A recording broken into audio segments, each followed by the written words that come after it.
শীত মানে পিঠা আর খেজুরের গুড় মানে হচ্ছে সেমাই পিঠা। এটা হচ্ছে সেই পিঠা বলা হয় আমাদের গ্রামের বাসায়। ছেলের আবদার ছিল হচ্ছে এই পিঠাটা বানিয়ে দেওয়ার জন্য। তো গ্রাম থেকে দেখলাম গুড় নিয়ে আসছে, তো ভাবলাম আজকে বানিয়ে দেই। তো এই তো বানাতে চলে আসলাম। যদিও পিঠাটা খেতে অনেক মজা, বাট বানাইতে অনেক বেশি সাজা।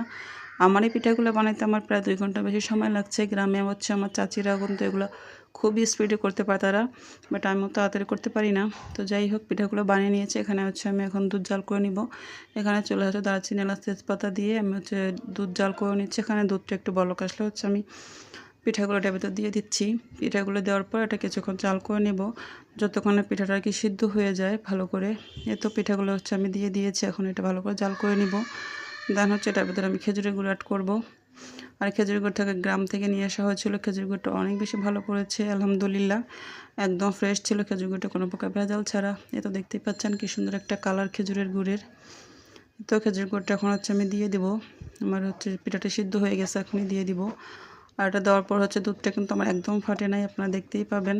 আর যদি দুধ না ফাটে গুড় দেওয়ার পর, তার মানে হচ্ছে গুড়টা একদম ফ্রেশ।